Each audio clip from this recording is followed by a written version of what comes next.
세상에 떠도는 기묘한 괴담들. 첫 번째 이야기, 점 보러 갈 때 조심해라. 어느 날 A가 자신의 친구 B에게 같이 점을 보러 가자고 했습니다. 용한 점쟁이가 있는데 정말 족집게라고 그러는 겁니다. 그래서 둘은 사이좋게 그 점쟁이 집에 찾아갔습니다. 그런데 그 집에 들어서자마자 그 점쟁이가 B를 뚫어져라 쳐다보면서 앉으라고 했습니다. B에게 정말 좋은 팔자라며 계속 신주단지 모시듯 두 손으로 B의 손을 어루만졌어요. B의 미래가 밝고 능력 좋은 남자를 만나 평생을 놀고 오며 풍요롭게 살 수 있다고 했습니다. 기분이 좋아진 B가 돈을 지불하려는데 점쟁이가 돈을 받지 않는다는 것입니다. 그렇게 좋은 팔자를 좀 볼 수 있다는 것 자체가 자기에겐 큰 가치라는 것입니다.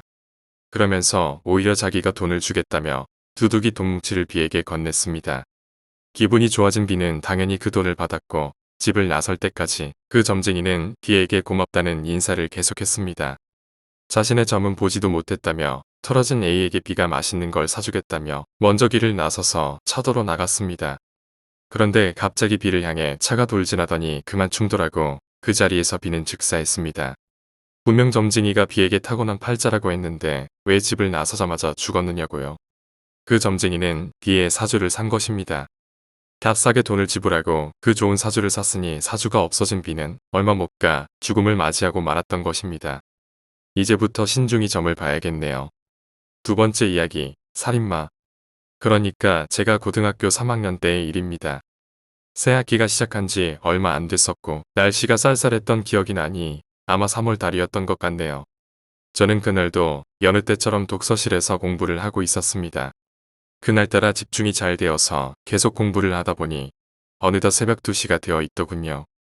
평소 같으면 1시 반에 출발하는 독서실의 셔틀버스를 타고 집에 갔을 겁니다. 하지만 2시 이후에는 집으로 가는 버스가 없었기에 저는 그냥 집까지 걸어가고 있었습니다. 독서실에서 집까지는 걸어서 15분 정도의 거리였고 주변은 아파트 단지인데다가 조명도 밝아 별 생각 없이 음악을 들으며 걸어가고 있었습니다. 그런데 두 번째 곡이 끝나고 세 번째 곡이 재생되는 그 짧은 틈 사이 뒤에서 구두굽 소리가 들려왔습니다. 하지만 저는 별로 신경 쓰지 않고 계속 집으로 가고 있었습니다. 그렇 세 번째 곡이 끝나자 들려오던 구두굽 소리가 아까보다 가까워진 것 같았습니다. 뒤를 돌아보니 아무도 없는 아파트 단지 안에 멀찍이 거리를 두고 어느 회사원 명이 걸어오고 있었습니다. 살짝 불안해진 저는 종종 걸음으로 달려서 아파트 안으로 들어왔습니다. 1층에서 엘리베이터 버튼을 누르고 위를 보니 엘리베이터는 맨 위층에서 천천히 내려오고 있었습니다. 초조한 마음으로 엘리베이터가 오기만을 기다리는데 바로 뒤에서 그 발자국 소리가 들려왔습니다. 뒤를 돌아보니 아까 그 회사원이었습니다. 생김새를 보니 멀쩡한 모습이었습니다. 가끔 저희 아버지도 회식을 하면 새벽에 집에 오실 때가 있다 보니 어느 정도 마음이 놓였습니다. 엘리베이터가 도착하고 문이 열리자 저는 먼저 들어가 버튼을 누르고 그 사람을 보았습니다. 그런데 그 사람은 엘리베이터에 타지 않고 문 밖에서 엘리베이터 천장 한쪽 구석을 유심히 보고 있었습니다. 그리고 시발이라고 욕을 내뱉더니 뒤돌아 천천히 밖으로 나갔습니다. 저는 놀라서 그 회사원이 보았던 엘리베이터 천장을 보았습니다. 거기에는 이틀 전 설치된 CCTV가 달려 있었습니다. 다시 밖으로 나가는 그 회사원의 뒷모습을 봤더니 한 손에는 신문지로 둘둘만 무엇인가가 들려 있었습니다. 저는 놀라서 혼자 엘리베이터를 타고 올라가며 집에 전화를 걸었는데 다들 자고 있는지 받지를 않더군요. 집으로 들어가 주무시던 엄마한테 울먹이며 이야기를 했지만 엄마는 괜찮으니 됐다고 다시 주무시더군요. 그 사건 이후 한동안 밤에 밖에 나가기도 무섭고 혼자 있는 것이 너무 싫었습니다. 독서실도 잘 가지 않게 되었고요. 그리고 시간이 꽤 흘러 그 사건이 점점 기억 속에서 지워질 무렵 저는 뉴스 속보를 보게 되었습니다. B대의 살인마가 잡혔다는 소식이었지요.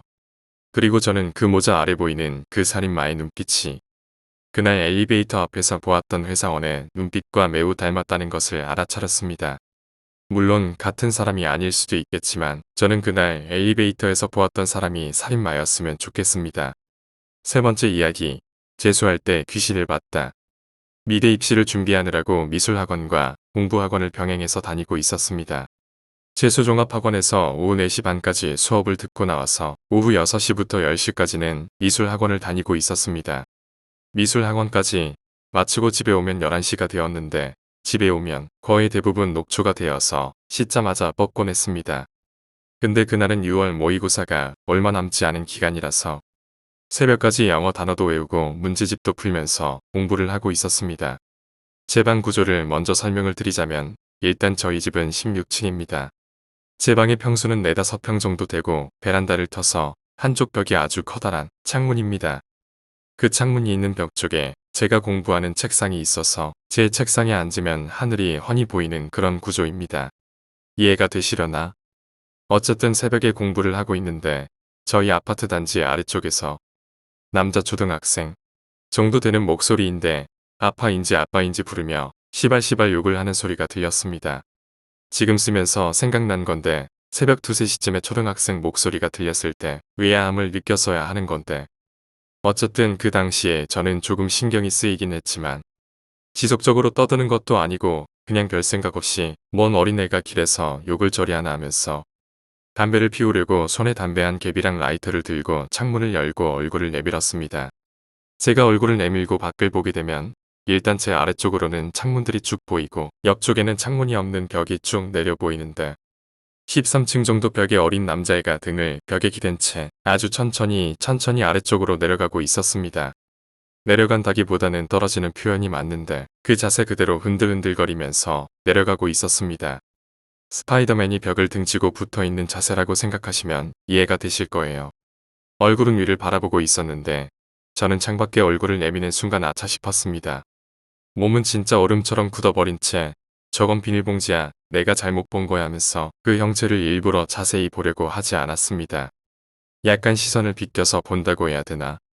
근데 자꾸 그 형체가 시야에 들어오는데 어린 남학생 중 생머리로 나는 애들이 귀두 컷치면 머릿결 엄청 반들반들한데 그 머리 스타일이며 얼굴이 너무나 생생해서 마음속으로 아 이게 말로만 듣던 귀신이구나 하고 느꼈습니다. 그 형체가 천천히 내려가서 나무 뒤의 그림자 어두운 곳으로 사라질 때까지 진짜 침도 한번 못 삼키고 얼어 있었습니다. 그러다가 갑자기 몸에 힘이 들어가면서 창밖으로 담배랑 다 집어던지고 엄마, 엄마 하면서 미친 사람처럼 막 소리를 질렀습니다. 새벽에 주무시던 가족들 다 일어나서 제 방에 오더군요. 저는 실성한 사람처럼 나 오늘 이 방에서 못 잔다고 하고 그날은 결국 마루에서 이불 다 뒤집어 쓰고 덜덜 떨면서 잤습니다.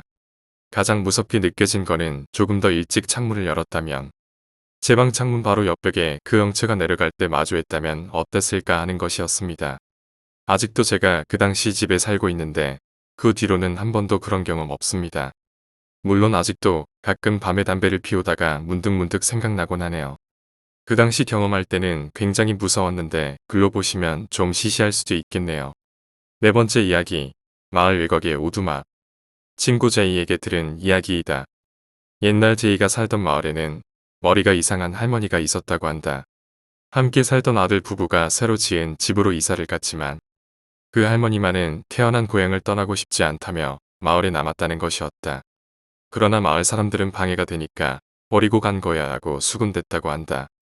그리고 그 무렵부터 할머니는 미쳐가기 시작했다. 가만히 이야기를 하다가도 갑자기 달려들어 살점이 떨어져 나갈 정도로 발을 깨문다. 그런 일이 몇 번이나 거듭되자 저 할머니는 사람을 음식으로 생각하는 게 아닌가라는 소문이 마을에 퍼졌다. 아직 아이였던 제이는 왜 경찰에 신고하지 않아요?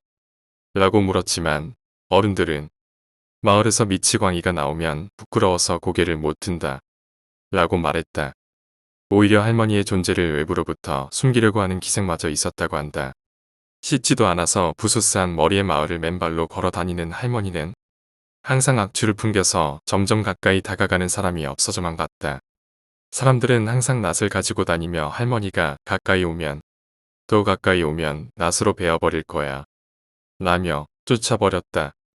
그러던 어느 날 3명의 아이들이 놀다가 할머니에게 습격당해 그중 한 명의 손가락이 잘려나갔다. 분노한 아이의 부모는 할머니의 집으로 가서 막대기로 할머니를 여러 번 후려갈겼다. 말리는 사람은 누구 하나 없었다고 한다.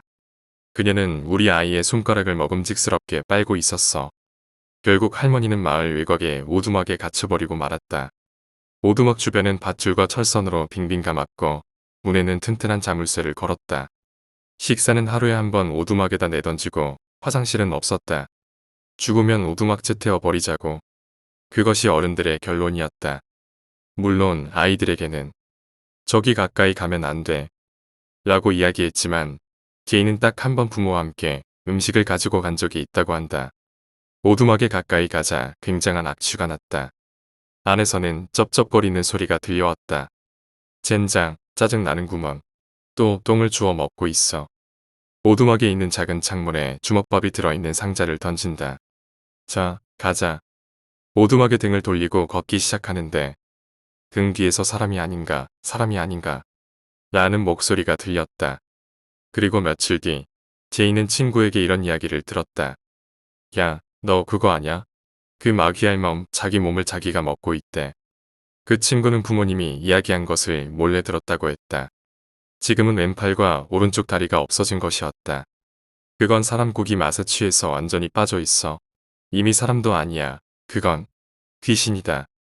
부모가 다른 사람에게 한 이야기였다.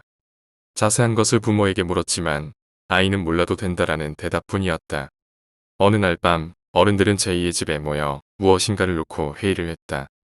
부모와 함께 온 친구는 분명 마귀알몸에 관해 이야기하는 거야. 라고 말했다. 친구와 둘이서 조용히 1층에 내려가 귀를 쫑긋 세웠지만 무슨 말을 하는 것인지는 들리지 않았다. 다만 몇 번이고 이제 충분해라는 말이 들려왔다. 다음날 아침 식사를 하는데 아버지가 제이야, 오늘은 집에서 나오면 안 된다. 라고 말씀하셨다. 무슨 일 있어요? 라고 묻자 신을 모시는 의식이 있으니까 아이들은 보면 안 돼. 라는 설명이 돌아왔다. 어쩔 수 없이 2층에서 바깥을 바라보고 있는데 할머니의 오두막에서 연기가 피어오르고 있었다. 아버지, 큰일 났어요. 마귀알몸의 오두막 근처에서 연기가 나요. 그러나 아버지는 저건 밭을 태우는 거야. 헛소리하지 말고 공부나 해라. 라고 화를 내셨다. 그리고 며칠 동안 변함없이 오두막 가까이 가는 것은 금지되어 있었다. 그러나 어느 날 친구와 함께 몰래 갔을 때 오두막이 있던 장소에는 아무것도 없었다고 한다. 5번째 이야기, 미스테리한 이야기들. 1. 양은 잔잔한 물가에서만 물을 마신다. 2. 소설상에서 셜록 홈즈는 마약 중독자였다고 한다. 3. 18세기 이후 모든 사람들은 돌연변이라고 한다. 4. 담배는 원래 청소년들을 주요 대상으로 개발되었다. 5. 만원짜리 지폐를 하나 만드는데 약 700원이 소모된다. 6. 파리는 전자레인지를 돌리는 중에 들어가도 안 죽는다. 7. 타조의 귀는 머리 뒤에 있다.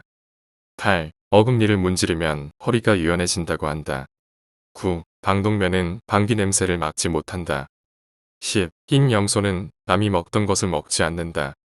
11. 세기의 세기를 거쳐 지금까지 존재하고 있다고 알려진 남자가 있다. 12. 일본에 특히 귀신이나 공포 관련 일이 많이 나타나는 이유는 태평양에서 죽은 시체의 49가 일본을 지나치기 때문이다. 13. 대동여지도는 걸어서는 만들 수 없다고 한다. 14. 역사는 되풀이 된다. 15. 서양 사람들의 코가 큰 이유는 추운 유럽 지방에 살기 때문이다. 차가운 바깥 공기가 일정 온도로 데워져 허파로 들어갈 수 있게 하기 위해서이다. 16. 코끼리는 뇌가 5,000g이고 사람의 뇌는 1,400g이지만 사람의 뇌가 코끼리의 뇌보다 더 똑똑하다. 즉, 뇌의 크기는 똑똑함과 관련이 없다. 17. 심장의 무게는 약 350g이며 하루에 심장을 지나는 피는 9,000리터가 넘는다. 18. 백두산 화산 폭발이 일어나면 실제로 북한 인구의 반절 이상은 사상도 아니고 무조건 사망이다. 19. 감성적이며 상상력이 뛰어나거나 긍정적이고 잘 믿는 사람들은 최면에 잘 걸린다. 20. 모기에 물린 곳이 빨갛게 붓는 이유는 히스타민이라는 물질을 모기가 내보내기 때문이다. 21. 우리 몸에서 가장 단단한 것은 이빨이다. 22. 평생 누는 소변은 약 4만 리터, 욕조 500개를 가득 채우는 양이다.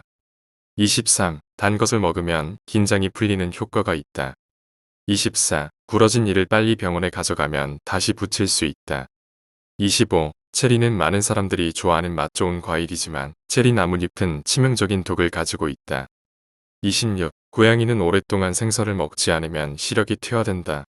27. 바퀴벌레는 배로 숨을 쉰다. 28. 허준이 제자를 들인 이유는 인체 해부 실험을 하기 위해서다. 29. 여자가 소변이 마려울 때와 남자가 소변이 마려울 때는 다르다. 30. 중세시대 때는 물속에서 숨쉬는 방법이 존재했다. 여섯 번째 이야기. 귀신을 떼는 방법. 저는 오래전에 귀신을 본 적이 있습니다. 그 밖에 손금에 신기가 있다 하여 가끔 희한한 일을 겪기도 합니다. 지금 하려는 이야기는 오래전 한 10년 전에 지금은 돌아가시고 안 계신 외할머니와 어머니, 그리고 나에 대한 이야기입니다. 귀신을 본 것은 아니고 좀 재미있는 경험을 해서 올려봅니다. 편하게 말은 짧게 하겠습니다. 할머니가 얼마 전부터 갑자기 편찮으시다고 어머니께서 말씀하셨다. 할머니는 둘째 이모님 댁에 계셨는데 연세가 90에 가까우셨다. 연세에 맞지 않게 정정하셔서 매일 담배 한 갑과 막걸리를 즐기셨고 내가 찾아뵈면 손주놈 왔냐고 미소로 반기시곤 했었다. 그리고 할머니는 개를 좋아하셨는데 그 유전으로 인해 후손인 우리들은 모두 개를 좋아한다. 여하튼 할머니는 조그마한 개를 당신의 방에서 기르셨었다. 그런 할머니가 무척 편찮으시다는 거다. 그래서 나는 이제 돌아가시려나 보다 라고 생각을 했는데 어머니 말씀은 그게 아니었다. 어머니는 독실한 불교 신자이셨고 안스님이라고 불릴 정도로 불심도 깊어 웬만한 스님들은 어머니에게 비교가 되지 않았었다. 어머니는 사수도 독학으로 공부하셨고 뭔지 이름은 모르겠지만 귀신 쫓는 공부도 하셨었다. 길동아 할머니가 좀 이상하다 라고 어머니가 말씀하셨다. 왜요? 어디가 편찮으시대요? 라고 내가 말했다. 그게 아니고 어머니 말씀으로는 할머니가 전혀 거동을 못하시고 밤마다 식은땀을 흘리시며 끙끙 앓기만 하신다는 거다. 그런데 어느 날 할머니가 어머니에게 하신 말씀은 충격적이었다. 밤에 잠을 자면 꿈속에 어떤 미친년이 저 방구석에 쪼그려 앉아서 나를 째려보고 있어. 그 미친년이 나보고 자꾸 어디를 가자는 거야. 어머니는 할머니 방에 거리를 떠돌던 귀신이 들어왔고 그 귀신이 나가지 않고 버티고 있으며 할머니를 데려가려고 기다리고 있다는 것이다. 그리고 그 귀신은 혼자 스스로 들어온 게 아니고 얼마 전 이모네서 나무를 들여올 때 그 나무에 붙어서 들어왔다는 것이다. 이윽고 어머니는 이모님에게 확인해보니 이모부가 나무로 된 가구 하나를 누가 주기에 얻어왔다는 것이다. 어머니는 내게 이렇게 말씀을 하셨다. 길동아, 내일 채비를 하고 나와 함께 할머니에게 가자. 나는 눈만 끔벅거리고 있었다. 그 말이 무엇을 의미하는지 알고 있었다. 그 말은 같이 가서 귀신을 떼내는 일을 하자는 것이었다. 이 일은 극도로 위험하다. 잘못하면 떼내려는 사람에게 귀신이 붙기도 한다. 예전에 어머니가 아프셨을 때 어머니가 시키는 대로 해서 귀신을 떼어낸 적이 있었다. 하지만 그때는 그래도 약 먹고 나을 때 됐으니 나은 것이지 귀신은 무슨 이라고 생각했었다. 어머니는 밤새 준비를 하셨다. 나무를 하고 조밥을 만들고 참기름으로 조밥을 비비고 간장을 준비하고 그리고 나보고 말 몇 마리를 큰 한지에 그리라 하여 그 위에 알루미늄 포일로 종지를 만들어 그렇게 미니 밥상을 차렸다. 이윽고 다음날 밤 9시가 되어서 우리는 할머니 댁으로 갔다. 이모와 이모부는 어머니가 집을 비우려고 해서 집에는 할머니 혼자 방에서 주무시고 계셨다. 주무신다기보다는 뭔가 괴로운 듯 인상을 쓰고 눈을 감고만 계셨다. 그렇게 어머니와 나는 밤 11시가 되기를 기다리고 있었다. 집은 어둡고 적막했고 할머니를 따르는 강아지는 할머니 머리맡에 앉아서 가끔은 혼자 벽을 보고 낮게 으르렁거리기만 하고 있었다. 거실에 앉아서 기다리는데 할머니 방에서 가끔씩 들리는 강아지의 낮은 으르렁거리는 소리는 정말 소름이 돋았다. 밤 11시가 되었다. 어머니는 내게 미리 준비해온 한지에 만들어온 밥상을 할머니 머리맡에 살짝 갖다 놓으라고 하셨다. 나는 두 손으로 조심조심 들고 할머니 방으로 들어갔다. 갑자기 온몸에 소름이 돋았다. 싸늘한 냉기와 누군가가 이런 나를 보고 있다는 느낌이 들었다. 강아지는 나를 보더니 살며시 꼬리를 흔들었지만 이내 벽 쪽을 바라보고 다시 낮게 으르렁거렸다. 조밥을 강아지가 먹으면 어쩌나 싶었지만 강아지는 조밥을 쳐다보지도 않았다. 그렇게 밥상을 할머니 머리맡에 차려놓고 나와서 밤 12시가 되기를 기다렸다. 이윽고 밤 12시가 되자 어머니가 내게 메시지를 일러주셨다. 지금 방에 있는 귀신의 이름은 X다. 그리고 너는 방으로 들어가서 그 밥상을 들고 나오되 절대로 벽 쪽을 쳐다보면 안 된다. 내가 문을 조금 열어놓을 테니 밥상을 들고 집 밖으로 나가면 동으로 10발자국, 나무로 5발자국을 걸어서 귀신의 이름을 3번 부른 후 땅에 놓고 한지를 보자기처럼 덮어서 밥상을 덮은 후 이것 먹고 가거라 하고 말하며 땅에 던지고 들어오너라. 들어올 때 절대 뛰어서는 안 된다. 그리고 명심할 것은 뒤에서 누가 부르거나 잡더라도 절대로 대답하거나 뒤를 돌아보아서는 안 된다. 알았지? 만약 뒤를 돌아보게 되면 정말 일이 커지게 된다. 라고 말씀하셨다. 망설이고 있는 나를 등짝을 한 대 후려치시고는 엄마는 다른 방으로 들어가셨다. 해야 했다. 지금 나 혼자 남겨졌고 저 방에 이제 내가 들어가야 한다. 숨을 크게 들이마시고 할머니 방으로 들어갔다. 할머니는 내내 진땀을 흘리시며 주무시고 계셨고 강아지는 할머니 옆에 누워 있었다. 강아지가 나를 보고 꼬리를 흔들었지만 나는 진땀을 흘리고 있었다. 할머니 머리맡에 있던 밥상을 들었다. 한지 한 장 위에 놓여 있어서 판판하게 양손으로 잡아당기면서 들어야 했다. 그리고 방을 나왔다. 신발을 신고 현관문을 나가 어머니가 말씀하신 대로 방향을 계산한 후 귀신 이름을 3번 말하고 이것 먹고 가거라 하고 말하며 밥상을 내던졌다. 그리고 뒤돌아섰다. 순간 뒤에서 사람 인기척이 느껴졌다. 실행하기 전에 혹시 사람을 마주치면 어쩌냐고 어머니께 여쭤봤었는데 신경 쓰지 말고 그냥 하라고 하셨다. 사람들이 쳐다보면 쪽팔리겠다고 생각했었는데 막상 하다 보니 그 공포감이 엄청나서 누군가 지나가는 사람이라도 만났으면 좋겠다는 생각이 들었었는데 누군가가 지나가는 건가? 라고 생각을 하니 마음이 조금 편해졌다. 그리고 그 순간 쪽팔림도 들었다. 그래서 누구지 하고 뒤돌아보려는 순간 갑자기 온몸에 소름이 돋고 머리가 서고 몸이 덜덜 떨리기 시작했다. 내 근처에 사람이 있으려면 내가 이미 현관문을 나섰을 때 주변에 다가오는 사람이 보여야 했다. 저 우측으로 골목길에는 사람이 들어오지 않았었는데 고개도 돌리지 못하고 얼어붙어 있는데 뒤에서 계속 부스럭거리는 소리가 들렸다. 나는 정말 입을 앙다물고 천천히 발을 끌면서 현관문을 열고 집으로 들어왔다. 집으로 들어오자 기다리고 계시던 어머니가 이내 현관문을 꽝 하고 닫으셨다. 온몸에 땀이 나고 몸이 떨리는 게 오한이 온 것 같았다. 어머니는 나보고 잘했다고 하시고는 오늘은 여기서 자고 내일 아침에 돌아가자고 하시며 나를 끌고 다른 방으로 들어가셨다. 그렇게 밤이 지나고 아침이 왔다. 나는 거실에서 부스럭거리는 소리에 잠을 깼다. 어머니가 누군가와 이야기를 나누는 것이었다. 놀래서 거실로 나가보니 할머니가 배가 고프시다고 밥을 하시겠다고 쌀을 씻고 계셨고 어머니는 그런 할머니를 옆에서 웃으시면서 돕고 계셨다. 할머니는 지난밤에 잠을 자는데 꿈속에서 그 미친년이 밥을 개걸스럽게 먹고 있었다고 한다. 그러더니 읽고 말을 타고 밖으로 나가더라는 것이다. 그리고 아침이 되어 일어나니 너무 배가 고프고 손주놈이 왔으니 밥을 해먹이려고 식사 준비를 하고 있었다는 것이다. 몸도 가벼워지고 아픈 게 멀쩡하게 나았다고 하신다. 나는 정말 놀래서 입을 다물 수가 없었다.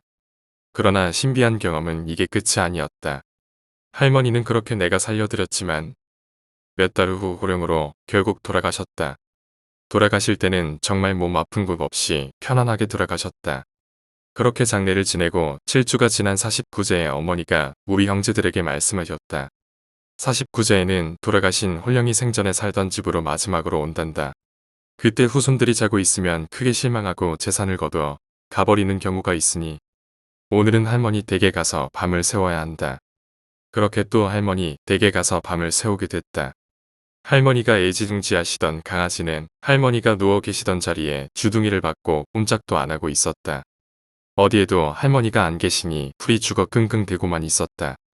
그나마 할머니 채취를 느낄 수 있는 곳에 누워 할머니만 그리워하고 있는 눈치였다. 어머니는 거실에 계셨고 나는 방에 그리고 형들은 다른 방에서 몰래 자는 눈치였다. 얼마나 됐을까?